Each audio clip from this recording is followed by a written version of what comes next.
Assalamualaikum warahmatullahi wabarakatuh. Kembali lagi bersama saya Muhammad Syarul Khairi dengan NPM 1972036 dari kelas A Praktikum Rangkaian Elektrik. Nah, kali ini kita akan bereksperimen dengan komponen induktor ya. Nah, di sini berdasarkan modul dengan judul induktif reaktan atau reaktansi induktif. Nah, nanti kita akan buat rangkaiannya sesuai di modul dan kita juga akan menghitung seperti XL dan lain-lainnya sesuai dengan modul. Nah, pertama di sini ada dua rangkaian ya. Kita buat dulu atau kita uji rangkaian pertama ini. Nah, di sini sebenarnya menggunakan dua induktor, namun dijadiin satu. Nah, ini bisa dilihat di sini 0,1, sebelah juga 0,1. Nah, ini jadi dibuat kayak gini ya. Nah, kalau di sini 0,1 mH, di sini diubah ke mikro jadi 100 mikrohenry. Intinya sama seperti ini dengan RD-nya di sini 10 ohm. Nah, gitu. Oke, langsung saja kita praktekkan. Di sini kita menggunakan protes ya untuk simulasinya, karena untuk nah di sini kan menggunakan function generator, yang mana ini kita atur frekuensi dan tegangannya melalui function generator. Nah, jika sebelumnya menggunakan Tinkercad ada batasan ya untuk frekuensi dan amplitude yang dapat digunakan gitu. Oke, oh ya, untuk function generator di sini dapat diubah menggunakan alternator. Nah, jadi sama aja. Di sini kita bisa atur amplitude dan frekuensinya. Jadi cara mudahnya aja lah. Karena kalau pakai function generator di simulasi sedikit lama, jadi kita gunakan ini saja. Oke, setelah komponen sudah terpasang ya, seperti di modul kurang lebih. Ini bisa dicari di sini. Pada menu komponen, terus di P ini atau pick device, nanti tinggal diisi aja gitu. Oke, sekarang kita lihat langkah pertama seperti apa. Pertama, jaga fungsi generator outputnya. Intinya outputnya fungsi generator dengan gelombang sinus.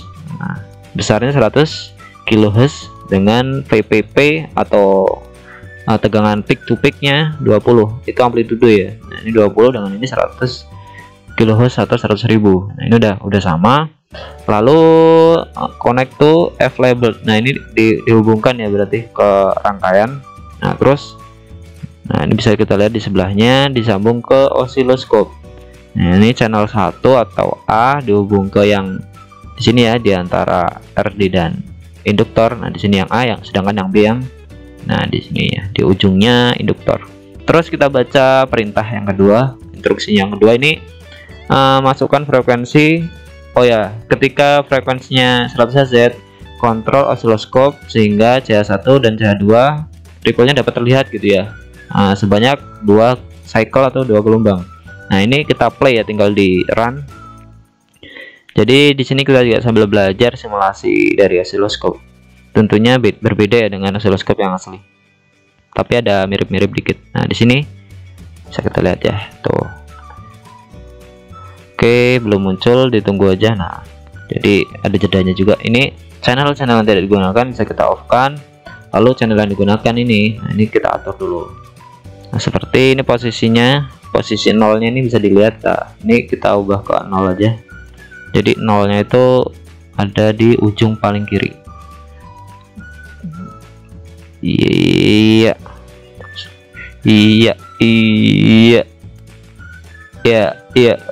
Nah, terus kita tinggal atur time per diff-nya. Nah, jadi kotak yang horizontal tuh menandakan waktunya ya. Kita perlebar, sehingga dapat terlihat sampai 2 gelombang. Setelah terlihat 2 gelombang, kita turunkan yang ini. Paling nggak taruh sini ya, tengah-tengah lah ya. Nah, tuh. Ini bisa kita bedain sih sebenarnya, cuman agar enak aja kita samain aja tuh. Nah, di titik 0 yang sama. Titik 0 nya mana tadi? Itu ya, yang kuning ini.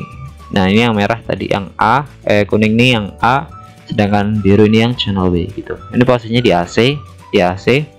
Nah, ini satu kotak mewakili 5. Jadi ini kalau kita hitung 4 kotak berarti 1 2 3 4 peak to peaknya, atau 4 kali 5 20 gitu. Oke, kita lanjut instruksinya seperti apa ini, kita baca. Nah, terus jadi kalau yang asli ini harus ada referensinya ya, itu di ground kan, tapi karena ini simulasi jadi langsung dicolok. Oke, yang nomor 3, in the circuit Nah, ini ada RD ya di sini ya. Kita diminta untuk mencari arus menggunakan RD di sini. Nah, jadi kita cari arusnya dari tegangan. Namanya cari arus berarti kan tegangan dibagi resistansi. Karena pada RD ini diminta di RD-nya ya. Nah, di RD-nya 10 ohm. Jadi kita pakai tegangan yang di RD. Nah, arusnya berapa? Kita masuk ke Excel, kita masukkan nilai-nilainya. Nah, tadi Vmax-nya sama-sama 10 ya. 10, yang bawah juga 10. Terus ini tinggal sama dengan ini dikali dan dikali itu bintang ya. Nah, terus 0.707. Ini yang atas salah ya, itu bukan 0,0707 tapi 0,707. Maka enter. Ini maaf ya, ini nah ini tinggal digeser sama. Nah, ini tinggal kita jumlah sama dengan ini dijumlah, jangan salahkan, pelan-pelan dijumlah sama yang bawah. Tera 14,14. Nah, terus kita cari arusnya dengan RD sebesar 10 ohm, 10 ya. Lalu VRD-nya di sini bisa kita lihat 1,11. Lalu apa yang terjadi? Sama dengan V dibagi R, enter 0,11. Dan sesuai dengan di sini ya yang sudah kita ukur, kita pakai ampere meter.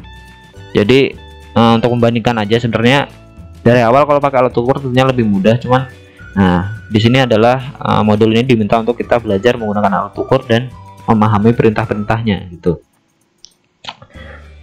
Oke, kita lanjutkan setelah harus didapatkan, apalagi yang diminta ya. Calculate atau kita hitung Z-nya. Z di sini adalah impedansi dari tegangan, terus dari arus juga yang sudah kita hitung tadi. Kita cari impedansinya, kita kembali ke Excel, impedansi di sini Z. Impedansi adalah V per I karena tahanan total, jadi sama impedansi sama juga tahanan gitu ya. V totalnya bisa kita lihat di sini ya, yang total 14,14. Ini tinggal sama dengan dibagi dengan ini enter. Nah, maka muncul sekitar situ. Oke, kita sudah dapatkan impedansinya. Lalu kita lihat lagi instruksinya. Nah, setelah mendapatkan impedansi atau Z-nya, kita mencari XL. Nah, setelah mendapatkan Z, kita bisa mencari XL dengan cara yang mudah.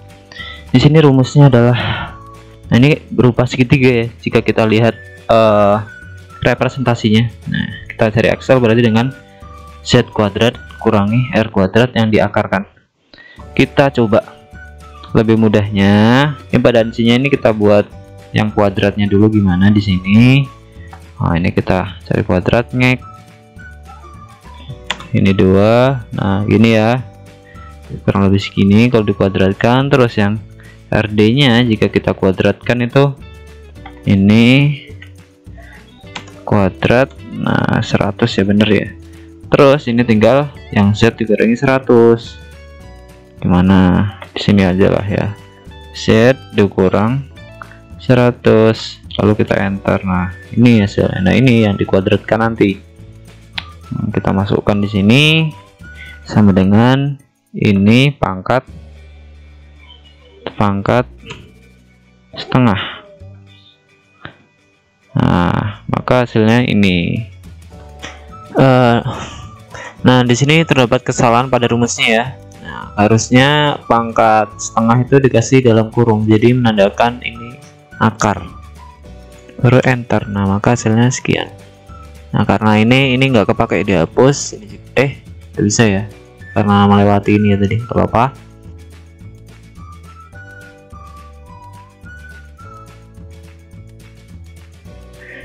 Terus kita mencari sudut fase ya di sini. Sudut fasanya. Kita cari sudut fase. XL-nya kita masukin sama dengan ini. Enter. RD-nya 10.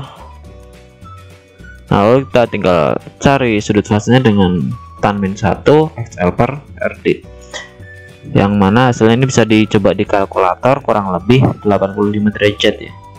Nah ini 85 derajat.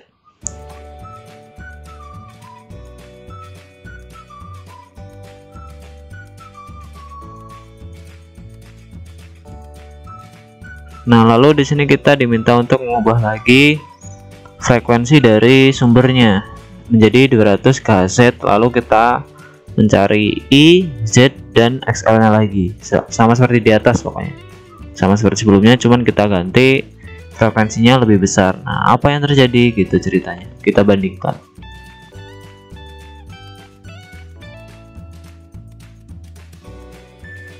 Kita lihat RD nya di sini, RD nya masih sama 10, VRD nya bisa dilihat tuh 0,56,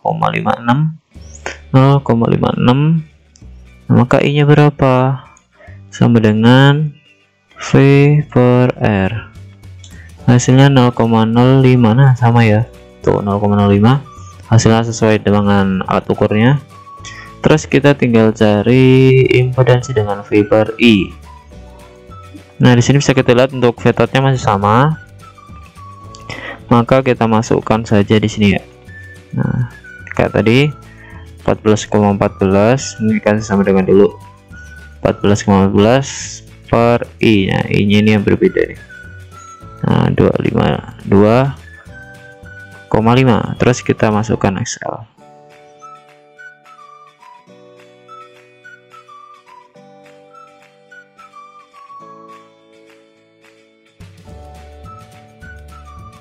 Akar.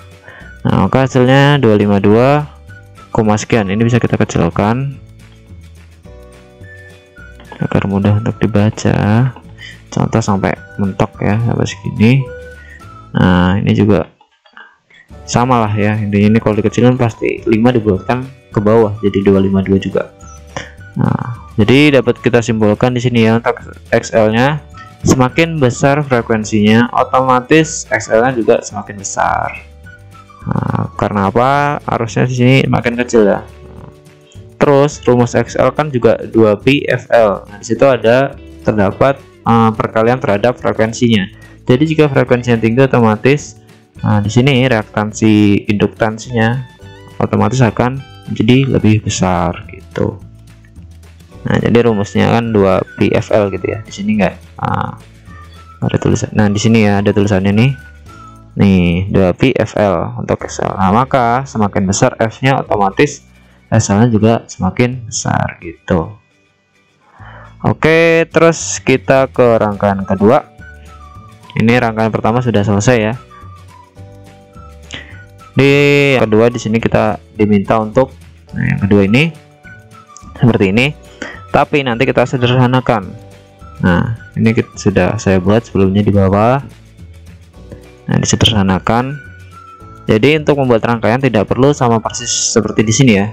Kita baca saja instruksi-instruksinya, karena gambar rangkaian di sini sesuai dengan modul hardware yang ada di lab. Jadi nggak semuanya ini dipakai. Jadi yang dipakai itu cuma beberapa sebenarnya. Jadi caranya kita baca aja di instruksinya. Nah di sini sebenarnya dipakai itu urut sepertinya, seri antara induktor dan resistor, cuma nilainya nanti berubah-ubah. Jadi kita pakai ini aja, yang mana nanti nilainya ini kita edit gitu aja ya. Sama di sini kita juga diminta untuk mengubah frekuensinya. Nah frekuensi dari function generatornya dari 1 sampai 100 kHz. Nah ini untuk mengakalinya agar lebih cepat. Nah saya memanfaatkan alternator di sini dengan frekuensinya sudah diubah dengan diatur oleh saklar gitu ya. Oke, seperti itu rangkaiannya. Nih, ada resistor, ada induktor. Nah, ini harusnya pakai oscilloscope. Di sini pakai ampermeter, nanti juga dikasih oscilloscope lah biar sama gitu. Cuma agar lebih cepat kita pakai itunya aja yang dibaca. Karena kalau oscilloscope pada aslinya bisa kita lihat untuk VRMS, VPPP-nya dan lain-lain. Nah, tapi kalau di sini di oscilloscope-nya hanya muncul gelombang. Jadi mau nggak mau ya sama aja, malah ribet ya. Jadi kita pakai ini aja gitu. Pertama kita nomor 9 ini ya, nomor 1 ya, atau oh ya benar. hubungkan 100 mH. Nah, 100 mili di sini nano, tinggal kita ubah, klik 2 kali. Nah, ini 100 mH. Tuh 100 mH dengan 1K. Nah, dengan 1K di seri. Nah, diubah outputnya dengan frekuensi dari 1 kHz atau 1000 sampai 100.000. Tegangannya sama ini masih ya, masih pakai yang amplitudenya 20. Nanti kita lihat apa bedanya. Seperti ini, langsung kita play. Nah, ini yang terhubung yang 1000 Hz ya, atau 1 kHz. Bisa kita lihat di sini. Nanti kita masukkan ke dalam grafik ini, grafik yang pertama ini. Nah, ini ya, bisa kita lihat ini dari VPP-nya. Kalau ngitung dari sini biasanya ada tulisan VRMS-nya. Kalau yang aslinya karena nggak ada, bisa kita pakai tunjuk kursor ini yang paling puncaknya ini berapa. Nah, kurang lebih gitu ya, 630. Nah, berarti 630 dikali 7,07 itu adalah VRMS-nya. Bisa kita masukkan aja ya, nggak apa-apa sih, nggak usah pakai voltmeter ya, nggak apa-apa. Terus kita lihat di sini di edit data, tinggal kita masukkan aja. Kan hitung dulu ke VRMS-nya, Cok. Nah, nanti masuk di sini ya. Nanti hasilnya ada di sini. Contoh kita masukkan di sini dulu aja yang ini dari di sini VMAX VRMS-nya. Di sini ada karena mili ya, 630 mili kalau dibuat volt berarti 0,63. Nah, ini ya, nanti mending ini di sini aja VRMS-nya. V. Nah, di sini ya. Nah, ini sama dengan ini dikali 0,707. Nah, hasilnya sekian ya. Tuh. Nanti kita tinggal isi ya bagian yang ada di sini. Nah, itu dapat VRMS-nya. VRMS-nya di sini 0,4.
Nah, di sini dapat kita lihat untuk frekuensinya ya, semakin besar frekuensi tegangannya juga semakin besar gitu.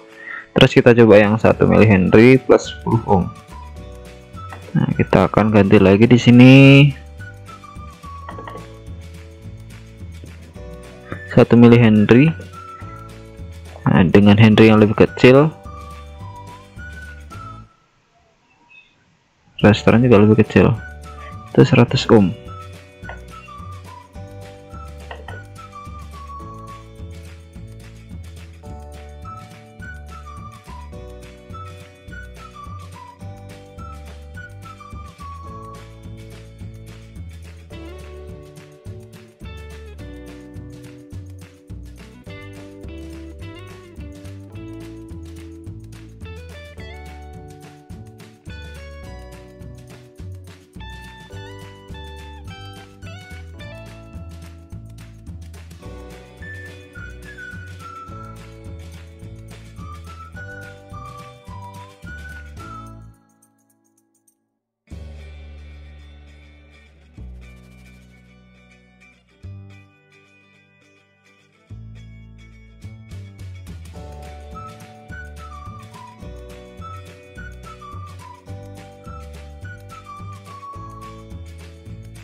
bisa kita lihat untuk hasilnya ya.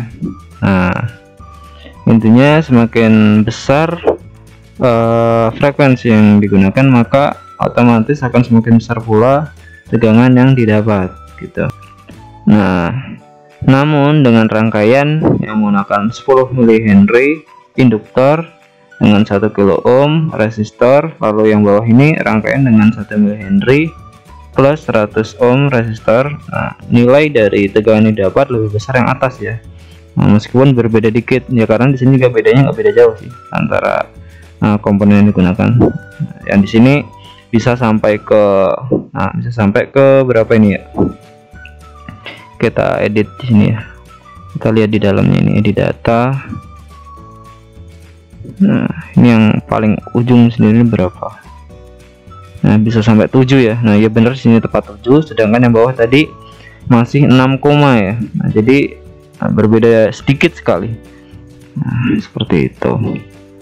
Terus kita masuk ke instruksi yang ke-11. Di sini kita diminta untuk membuat seperti ini. Nah, dengan 100 mH 1 kilo. Nah, di sini kita ubah lagi. Klik 2 kali. Ini 1 kilo ya, atau 1000 ohm. Lalu yang di sini nih 10 mH. Enter. Nah, ini rumusnya nggak kelihatan di situ. Nah, rumusnya seperti ini. Harusnya quality factor yang ini. Nah, pertama kita cari dulu untuk XL-nya ya. Nah, kita bisa menggunakan sebenarnya tanpa simulasi ya, kita masukkan saja ke dalam rumus, yang mana XL adalah 2pi FL. Nah, kita bisa langsung masukkan nilai-nilainya sesuai rumus ya. Di sini ada 2pi FL, yaitu XL-nya kalau dengan frekuensi 1 kHz diberikan induktor sebesar 10 mH resistor sini, maka akan didapat XL-nya sebesar kurang lebih 62,83 ohm. Nah, gini ohm. Terus yang bawah berapa?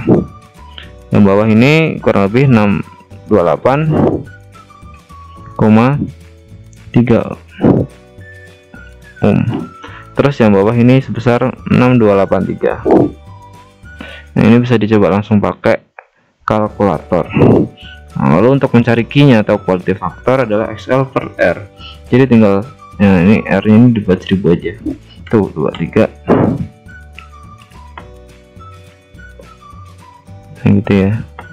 Sama dengan XL-nya berapa ini per R. Enter. Nah, maka segini ya. Nah, maka quality factor yang didapatkan adalah sekian, dapat dilihat sendiri. Ini juga bisa dikecilin untuk pembulatannya.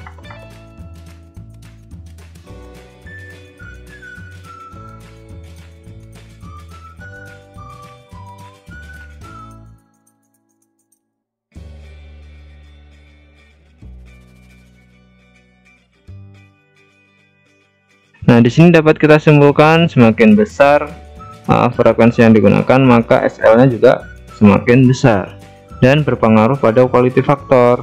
Nah, ini quality factornya juga berarti semakin besar karena XL per R, seperti itu.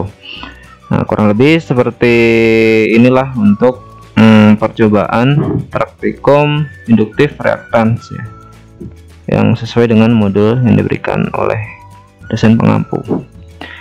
Oke, see you in the next video. Thank you.